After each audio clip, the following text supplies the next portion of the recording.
pertanyaannya tentang kenapa sih pendidikan Islam pada masa awal itu ya sampai ke abad pertengahan itu difokuskan kepada pendidikan Islam. Ya, karena waktu itu kan masih masa ekspansi ya, ekspansi perluasan wilayah. Nah, motivasi ekspansi itu adalah dakwah. Selain dakwah Islam, memperluas wilayah kekuasaan Islam juga yang paling pertama diajarkan adalah masalah ketauhidan. Kan wilayah-wilayah baru yang dikuasai itu kan agamanya non-muslim gitu. Jadi ketika menyebarkan agama Islam, maka yang paling utama diajarkan adalah masalah ketauhidan, keesaan Allah, kemudian masalah ibadah gitu. Jadi memang pada masa-masa awal itu yang diutamakan adalah pelajaran agama gitu ya, atau pendidikan Islamnya. Bagaimana cara ibadahnya, kemudian bagaimana cara membaca Al-Quran, bagaimana cara belajar hadis, tafsir gitu ya. Kemudian belajar bahasa Arab juga gitu, karena kan wilayah yang diekspansi itu sudah mulai jauh sampai ke Asia, sampai ke Afrika, sampai ke Eropa gitu kan, bahasanya berbeda. Nah, jadi yang utama itu adalah membelajarkan mereka untuk mempercayai keesaan Allah. Setelah itu membelajarkan mereka bagaimana tata cara ibadah menurut Islam. Ya, kemudian diajarkan juga bahwa sumber-sumber ajaran Islam itu ya Al-Quran dan hadis. Al-Quran hadis itu pakai bahasa apa? Pakai bahasa Arab. Jadi mereka juga diajarkan belajar bahasa Arab dan turunannya, misalnya belajar nahwu, belajar sorob gitu ya. Kemudian belajar fikih, di fikih itu kan ada ibadah ya, tata cara ibadah, kemudian belajar muamalah, bagaimana berhubungan antar sesama manusia. Nah, itu mencakup semua hal tata cara kehidupan Islam. Misalnya kalau berdagang tidak boleh riba, ada aturan-aturannya. Jadi memang yang difokuskan adalah pendidikan Islamnya. Baru setelah itu belajar yang lain. Karena pada masa itu juga ilmu-ilmu sains atau ilmu-ilmu semacam kedokteran ya itu juga sudah berkembang. Nah, itu jawaban untuk pertanyaan tadi.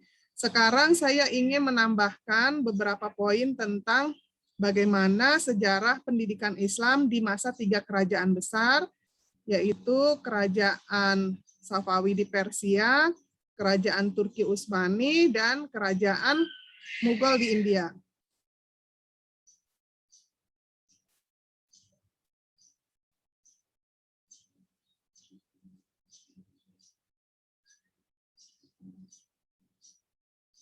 Nah, sekarang kita mulai dari Kerajaan Turki Utsmani.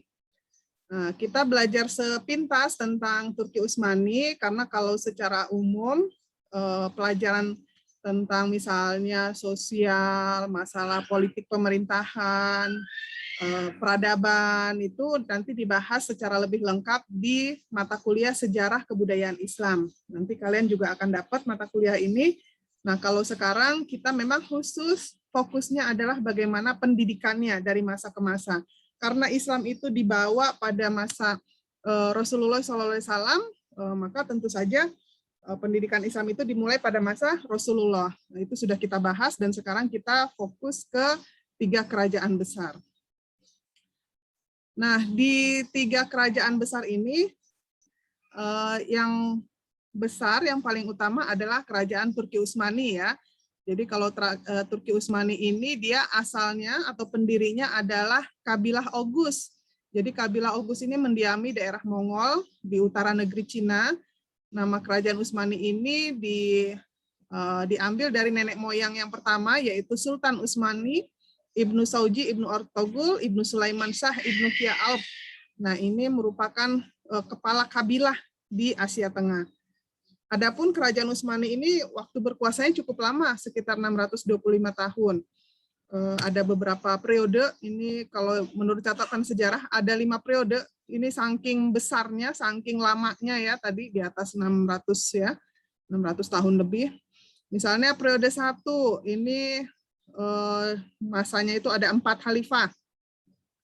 Kemudian ini dimulai dari tahun 699 sampai 1402 Masehi.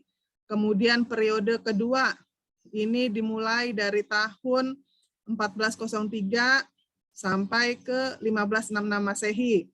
Kemudian periode ketiga dimulai pada masa Salim III tahun 1566 sampai masa Ahmad II tahun 1695 Masehi. Ini ada 11 khalifah, ini panjang sekali yang periode ketiga ya. Kemudian periode keempat ini dimulai pada tahun 1703 Masehi pada masa Ahmad III sampai ke masa Mahmud II, ini ada 8 khalifah, berakhirnya pada tahun 1839 Masehi. Kemudian terakhir periode kelima ini pada masa Sultan Abdul Majid I tahun 1839 Masehi sampai 1924 Masehi. Nah, ini masih baru ya, tahun 1900-an.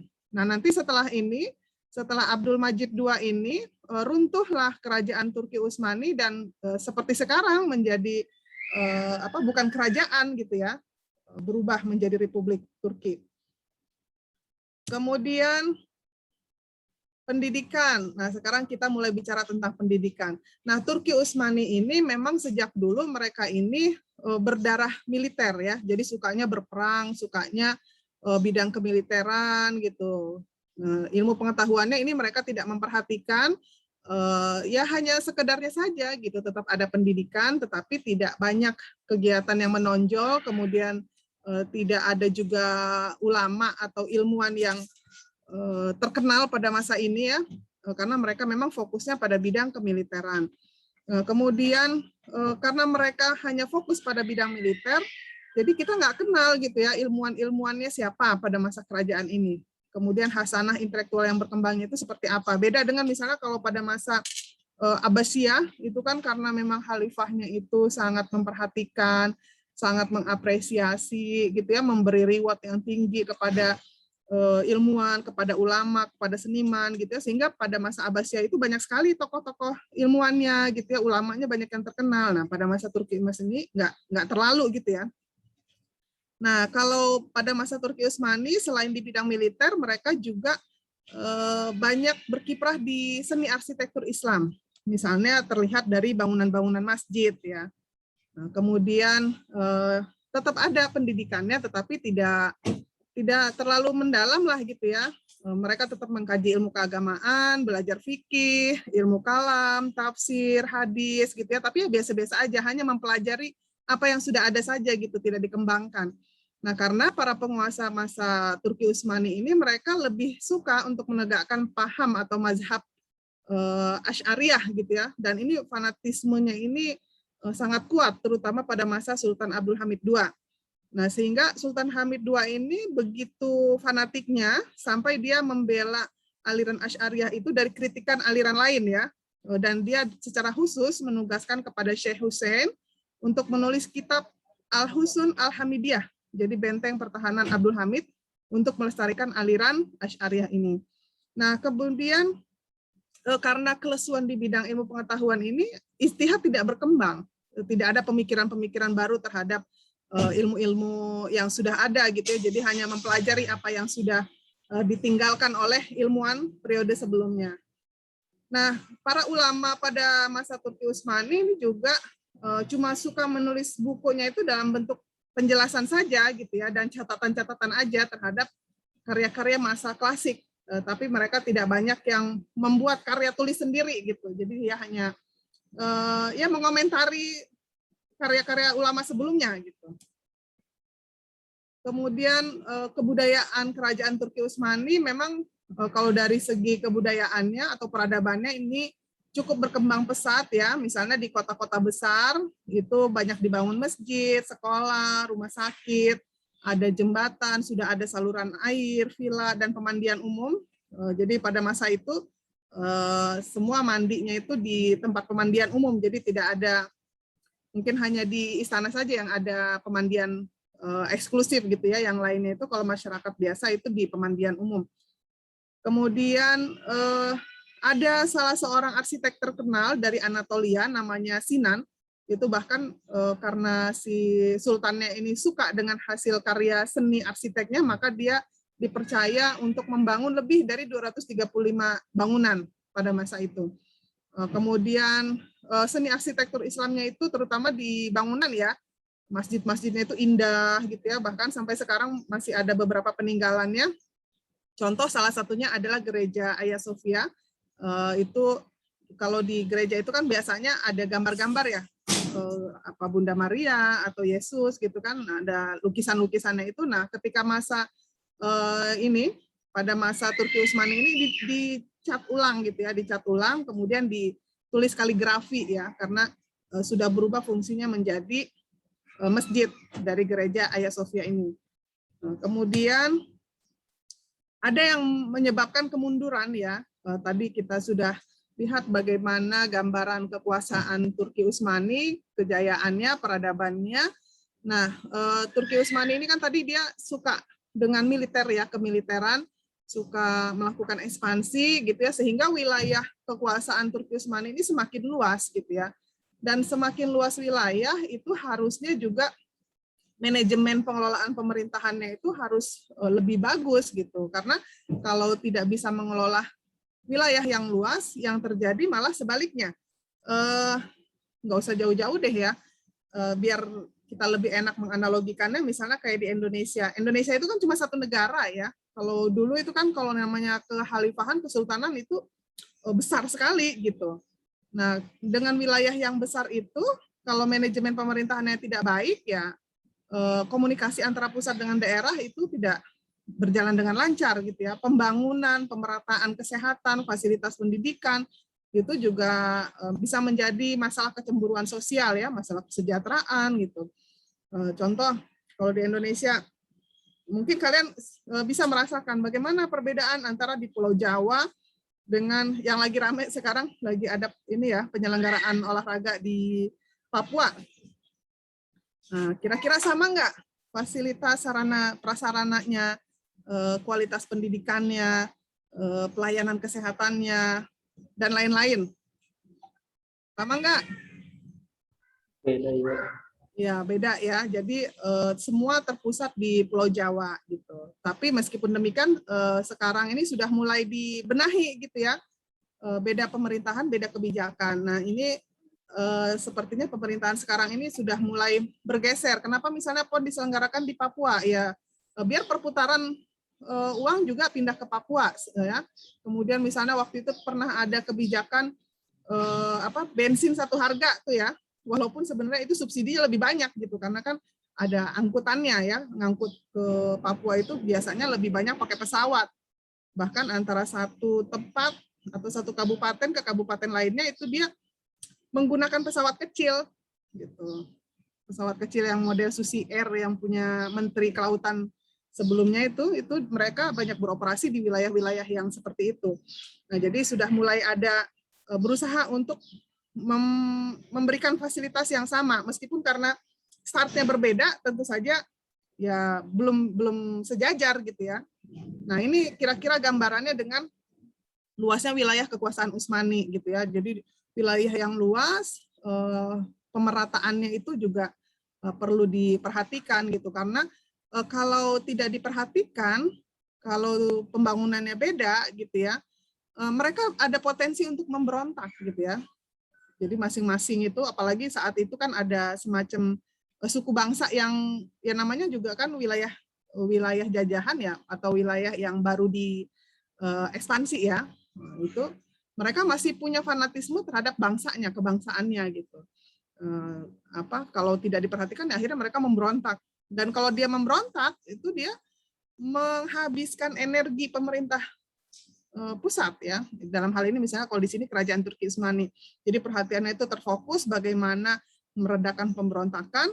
Nah, itu kan akhirnya cost-nya itu lebih tinggi lagi gitu ya, membayar tentara, akomodasinya gitu, logistiknya dan lain-lain. Nah, di samping yang kedua adalah faktor dari pemberontakan Jenisari. Nah, Jenisari ini adalah tentara ya, tentara elit. Di Indonesia juga punya tentara elit. Kalau di kepolisian itu kalau nggak salah namanya Brimob. Kalau di tentara angkatan darat juga ada itu. Sama, ada yang tahu nggak kalau di angkatan darat itu apa? Kemudian kalau di angkatan udara itu juga ada gitu ya. Kalau nggak salah apa ya namanya, saya nggak begitu ini kalau tentara-tentara itu, tapi mereka punya punya pasukan elitnya, pasukan khususnya gitu ya. Nah, ini yang pasukan elit ini memberontak, padahal yang namanya tentara itu kan mereka punya kekuatan gitu ya, punya kekuatan dan punya persenjataan gitu. Jadi ingat kasus yang kebetulan kita baru melewati G30 SPKI ya. Nah, itu kira-kira kalau dianalogikan seperti itu. Kalau kelompok tentara memberontak, betapa berbahayanya karena mereka tentara terlatih gitu, tentara terlatih dan punya senjata gitu, bahaya gitu ya kalau nah ini di antara faktor kemundurannya. Kemudian penguasa yang tidak cakap. Nah, kenapa penguasanya tidak cakap? Karena yaitu mereka biasa bergaya hidup mewah, biasa mendapat fasilitas yang nyaman gitu ya, semua serba ada. Yang namanya di istana itu kan beda dengan kehidupan rakyat jelata. Kalau rakyat jelata makan masih susah, udah kerjanya capek masih dipungut upeti ya. Upeti itu apa, pajak gitu. Dipungut upeti, pajak yang tinggi. Sementara kalau di istana kan makanan enak-enak, pakaian bagus-bagus, indah-indah, kemudian ya semua fasilitas serba ada. Jadi ketika misalnya dia terlena dengan gaya hidup mewah di istana, ketika dia nanti tiba saatnya untuk memerintah, maka ya dia tidak siap gitu. Tidak siap ya. Ini kebetulan azan di tempat saya. Kita ini dulu sebentar ya, kita dengerin azan dulu.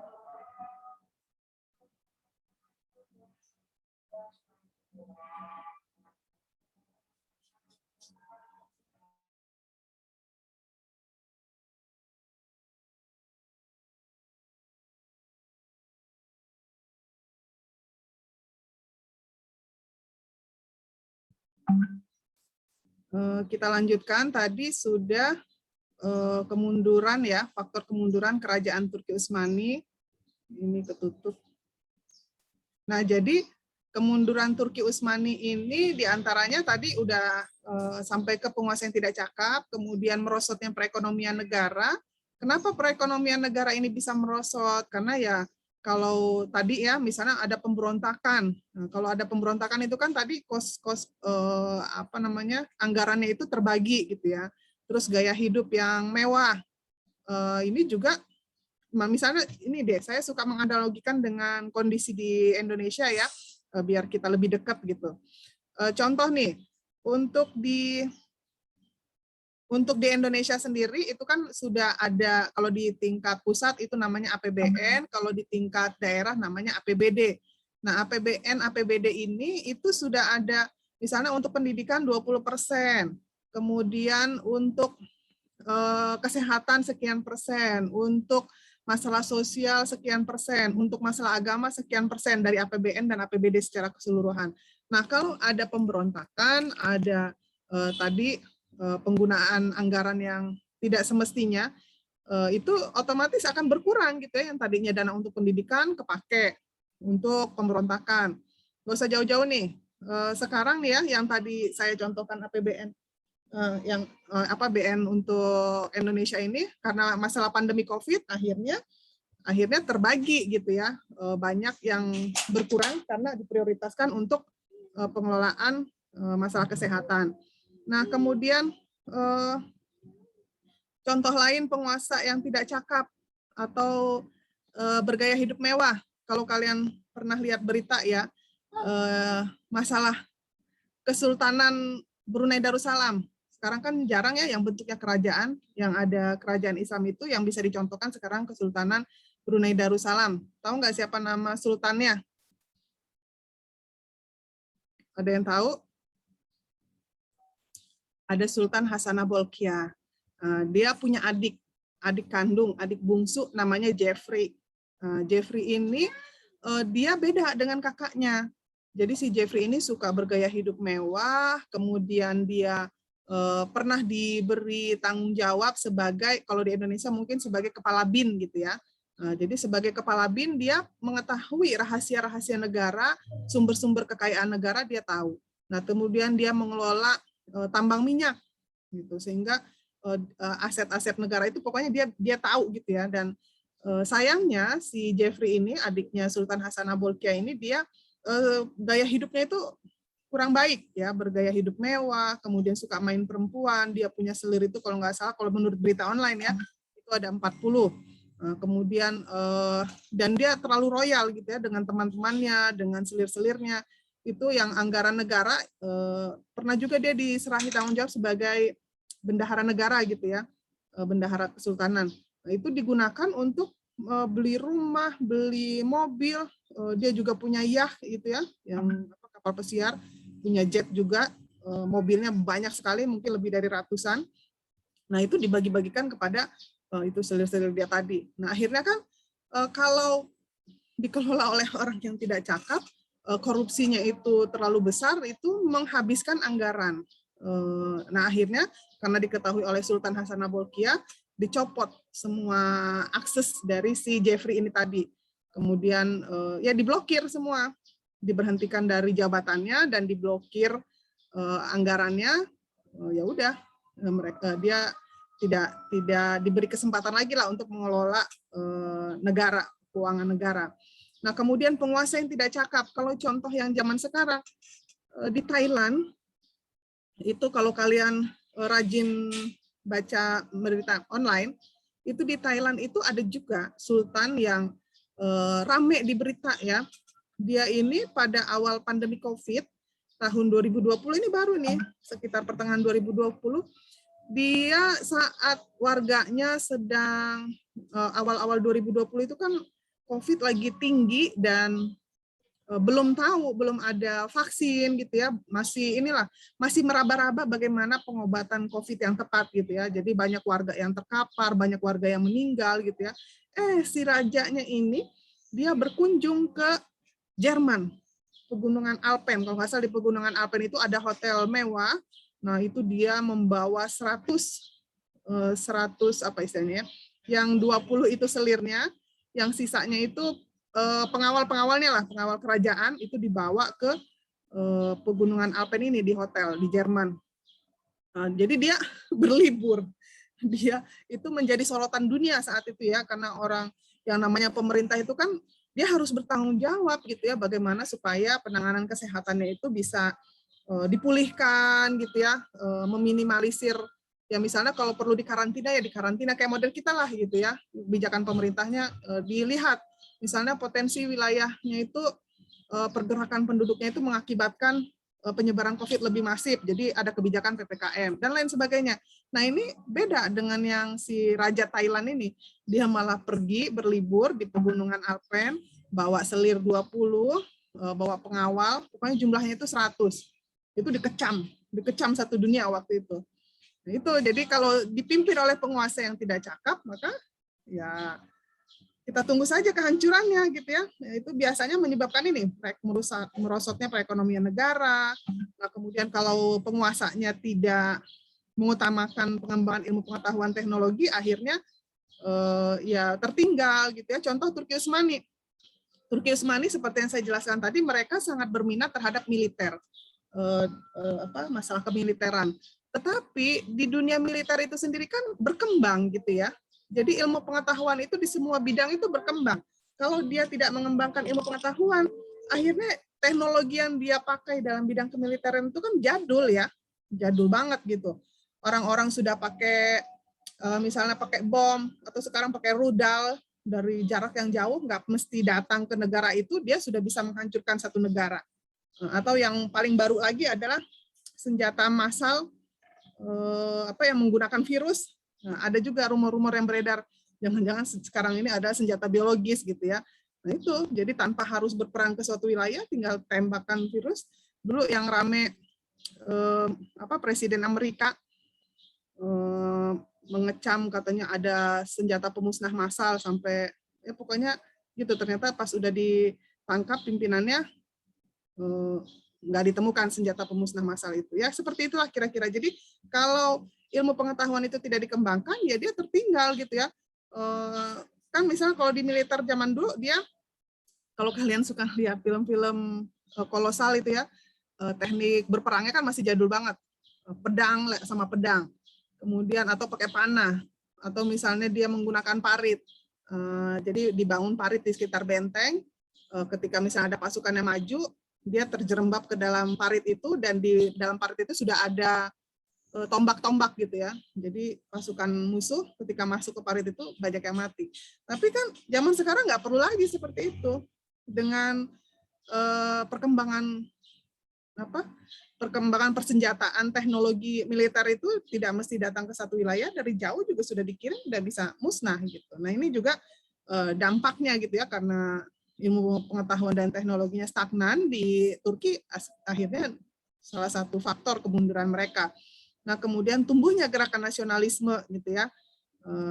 Jadi Turki sekarang sudah jadi republik, bukan jadi kerajaan lagi. Kemudian kita ke Safawi di Persia. Jadi Safawi ini hampir sama ya, periodenya itu antara Safawi, Turki, Utsmani dengan Mughal di India tadi. Jadi 3 kerajaan besar ini hampir bersamaan waktunya. Bahkan kerajaan Safawi ini bisa dibilang selalu berkonflik dengan kerajaan Utsmani tadi, Turki Utsmani gitu ya. Nah tadi Safawi ini merupakan sebuah gerakan tarekat ya, di salah satu kota di Azerbaijan, namanya Tarekat Safawiyah. Kemudian nama pendirinya adalah Safi al-Din. Nah, sehingga untuk mengabadikannya di nama si Safi al-Din ini dijadikan nama kerajaan Safawi. Kemudian penguasa kerajaan Safawi ini kalau di sini ada 11 ya yang tercantum, mulai dari 1501 sampai 1736. Kemudian pendidikan pada masa kerajaan Safawi. Nah, ini ada beberapa ilmuwan ya yang suka hadir di Masjid Istana, misalnya ada filsuf Bahauddin, ada Muhammad Bakir Ibnu Muhammad, ini filsuf juga, ahli sejarah, teolog ya. Kemudian ada Muhammad Bagir, seorang ahli filsafat dan ilmu pasti. Kemudian ada ahli agama dan ahli kebudayaan namanya Baharuddin Al-Alimi. Kemudian ada ahli filsafat ketuhanan. Nah, ini namanya Sadaruddin Asyairozi. Kemudian kebudayaan pada masa Safawi, jadi hampir sama seperti Turki ya. Jadi ini mereka ini yang menonjolnya itu justru arsitekturnya gitu ya. Arsitekturnya, misalnya di Isfahannya, di ibu kotanya ini terkenal kota yang sangat indah. Bangunan-bangunannya itu sangat indah sekali gitu ya. Misalnya di masjidnya, rumah sakit, sekolah, jembatan raksasa, dan istana Cihil Sutun namanya. Kemudian banyak taman. Ketika Raja Abbas I wafat, di Isfahan ini ada 162 masjid, 48 akademi, 1802 penginapan, dan ratusan pemandian umum. Arsitekturnya juga terlihat di bangunan-bangunan ya. Selain itu juga ada kerajinan tangan, keramik, karpet, pakaian, dan benda seni lainnya ini cukup indah gitu ya. Kemudian ada seni lukis juga.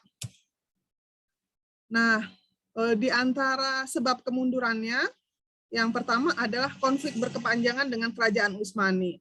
Jadi konflik mereka ini turun-temurun. Tadi kan khalifahnya itu banyak ya, terutama khalifah Turki tadi itu banyak. Jadi turun-temurun permusuhan atau konflik ini turun-temurun gitu. Nah, menurut kerajaan Utsmani, kerajaan Safawi yang Syiah ini adalah ancaman ya terhadap wilayah kekuasaannya. Nah, jadi pokoknya selalu berperang lah antara mereka ini. Kemudian dekadensi moral. Nah, ini sama.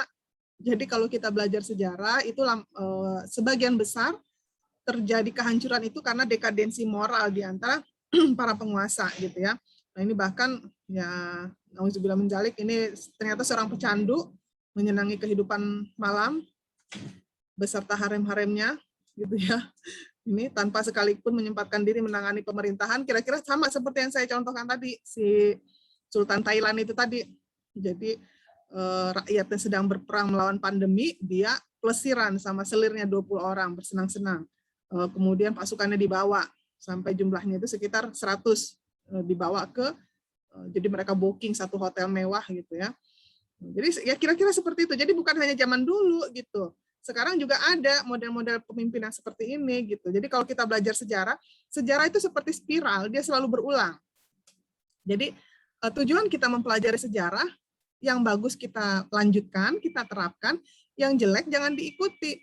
Nah, di semua sejarah ya, sejarah kekhalifahan mulai dari misalnya Umayyah, Abbasiyah, kemudian 3 kerajaan besar ini rata-rata kemundurannya itu karena gaya hidup mewah, suka suka bersenang-senang gitu ya, main perempuan, kemudian padahal kan di dalam Islam itu sudah dijelaskan atau sudah disebutkan mana yang boleh, mana yang tidak boleh, mana yang dilarang, mana yang haram, mana yang halal gitu ya. Tetapi mereka tidak mengikuti gitu.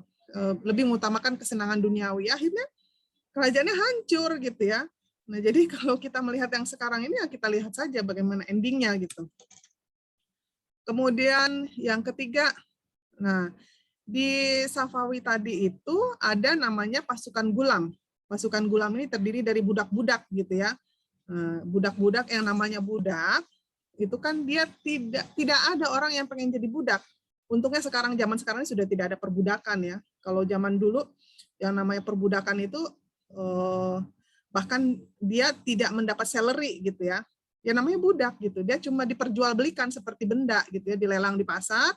Udah dibeli, jadi yang dapat keuntungan itu ya si agennya itu gitu ya. Sementara dia tidak punya hak atas dirinya.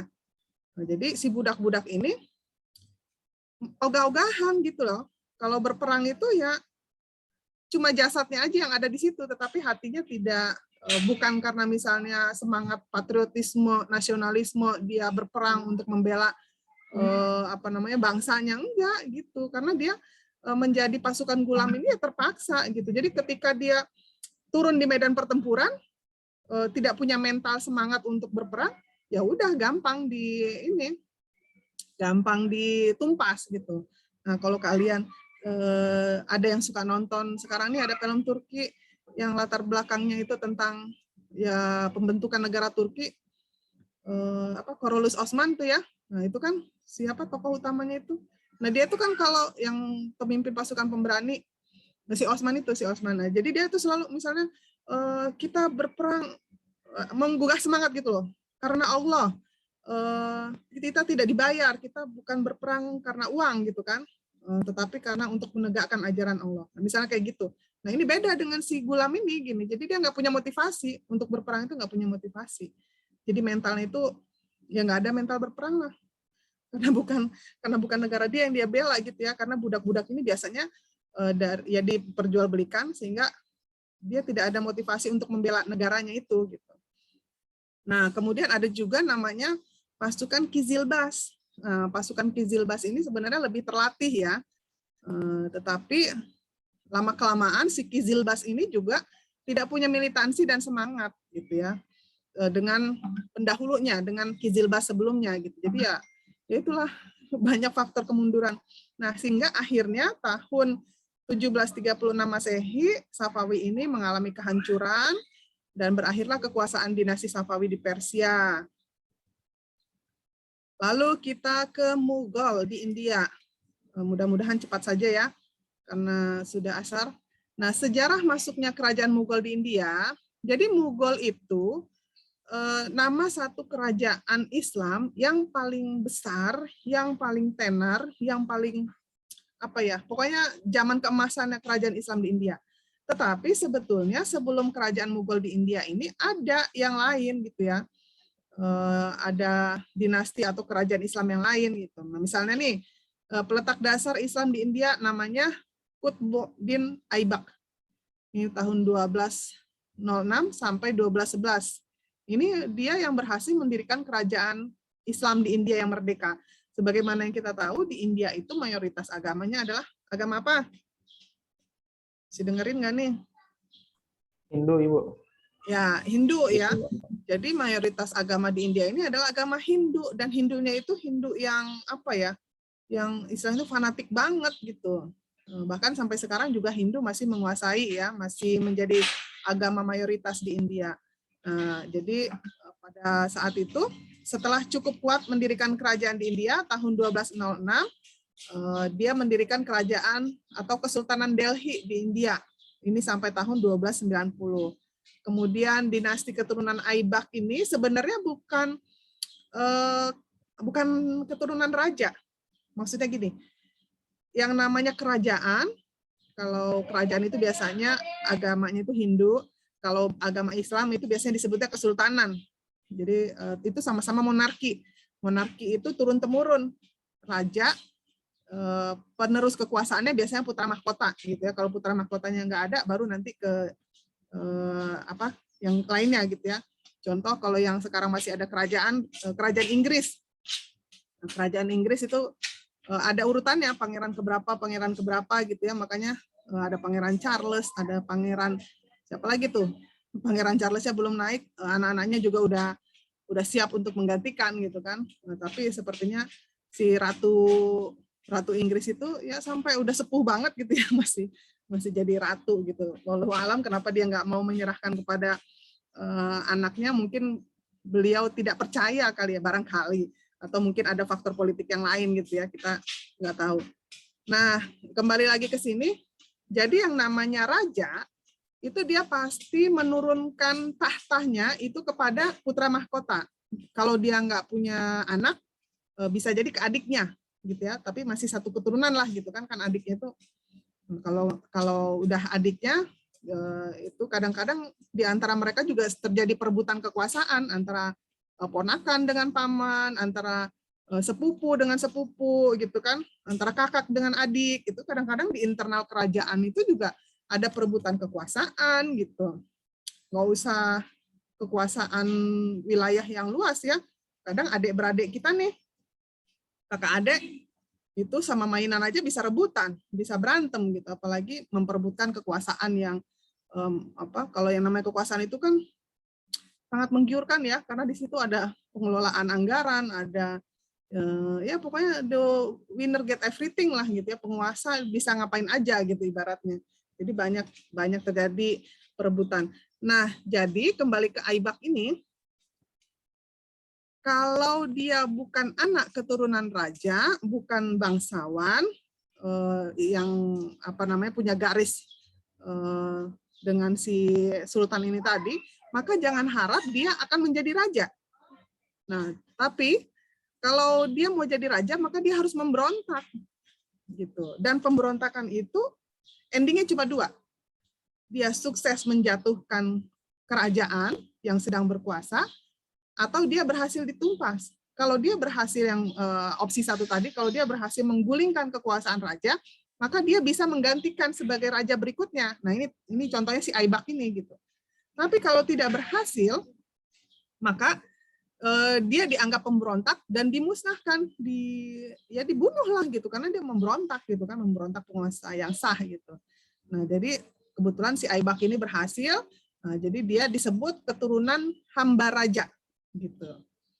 Nah lalu Sultan Balban ini raja terakhir dinasti keturunan hamba raja, dan dia tidak meninggalkan keturunan dan pemerintahan, sehingga akhirnya karena dia nggak punya keturunan, Kesultanan Delhi ini diambil alih oleh dinasti raja keturunan Khilji, lalu dilanjutkan keturunan Tughlaq, ada dinasti Parasait, kemudian dinasti raja keturunan Lodi, dan terakhir adalah dinasti Mughal.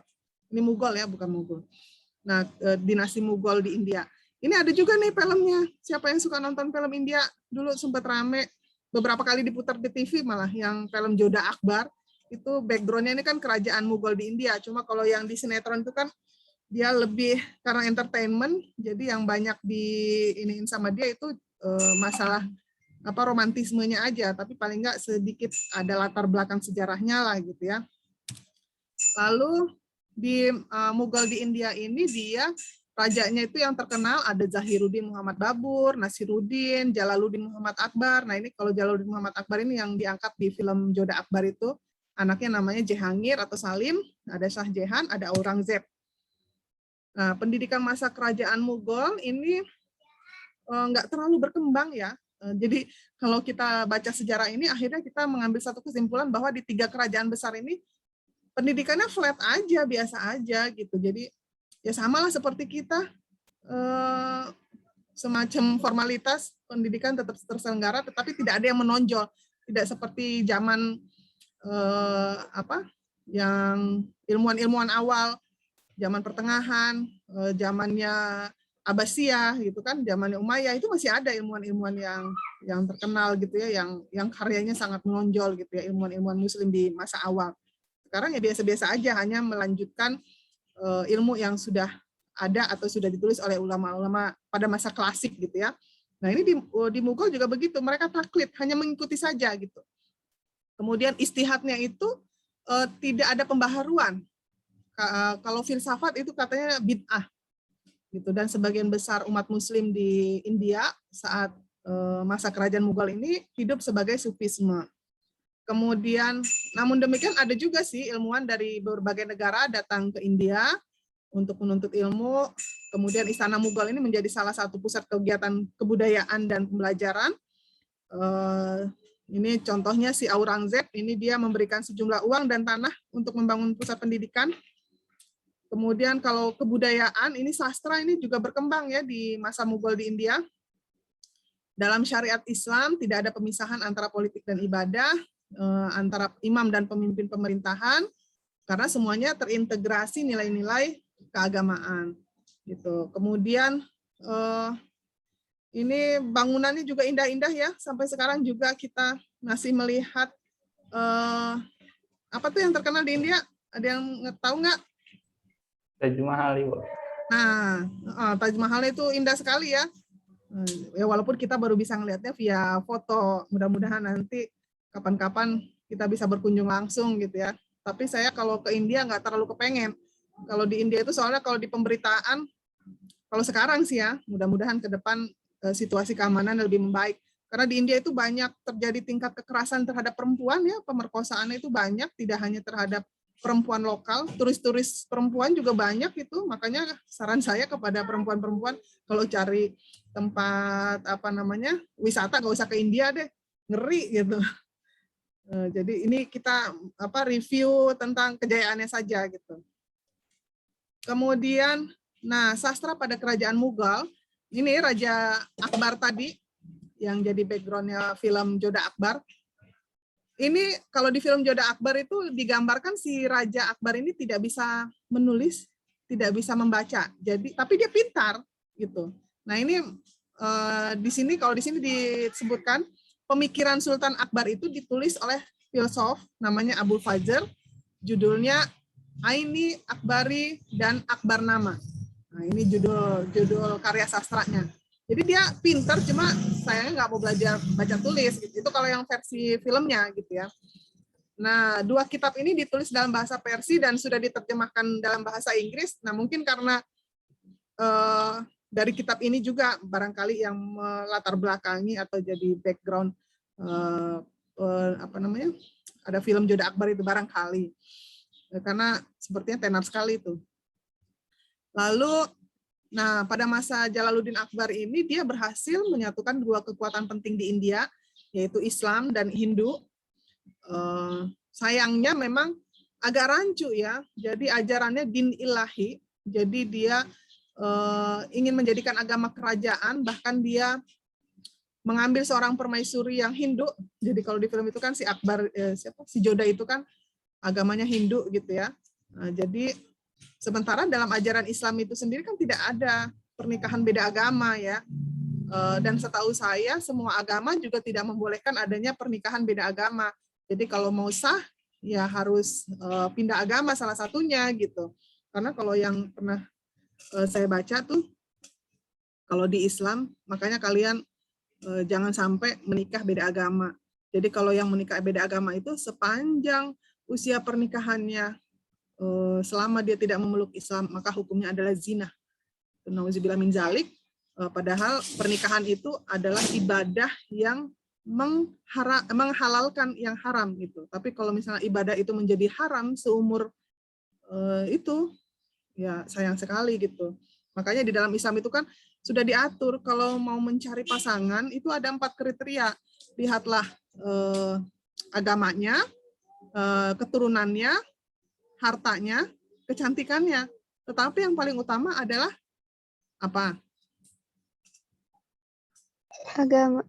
Iya, agamanya. Jadi meskipun misalnya kalian bertemu seorang laki-laki ketemu perempuan yang cantik sekali gitu ya, orang kaya, terus anak pejabat atau anak pengusaha yang terkenal gitu, tapi kalau dia tidak beragama Islam, jangan, kecuali misalnya dia memasuk agama Islam.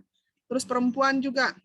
Nah ini yang sangat rentan itu misalnya perempuan-perempuan muslim itu muslimah, banyak laki-laki yang non muslim seolah-olah mau masuk Islam demi menikah dengan si pujaan hati ini yang perempuan muslimah ini.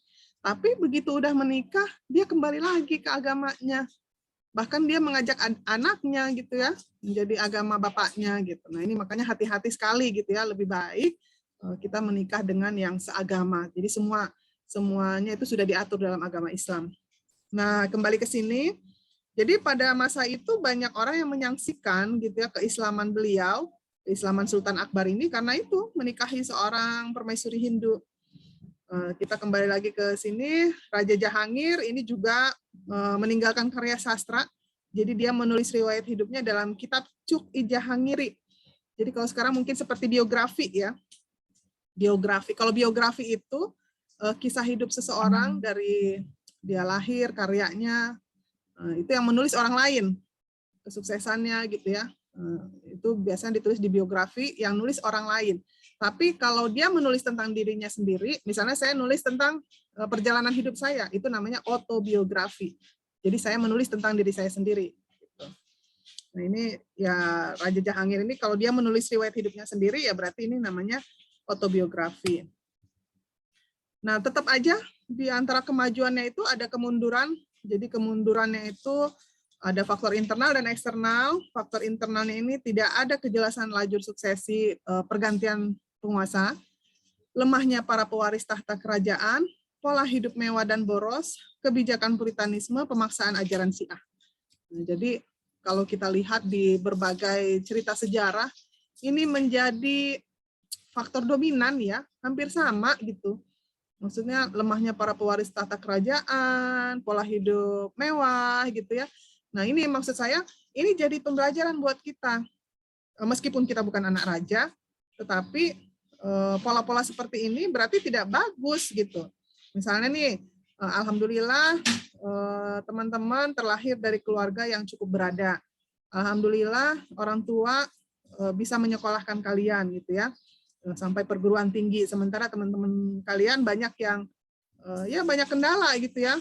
Mungkin dia pintar tetapi secara ekonomi tidak bisa melanjutkan atau banyak faktor lah gitu. Nah, meskipun misalnya kalian punya orang tua yang kaya, semua fasilitas disediakan, kalian masih kuliah sudah punya kendaraan, sudah dikasih kosan mewah, bahkan ada mungkin yang sudah dikasih rumah gitu ya. Tapi itu peninggalan orang tua gitu. Kalian jangan terlena gitu ya. Tetap kalian harus belajar yang giat, harus mau bekerja keras gitu ya, mandiri gitu.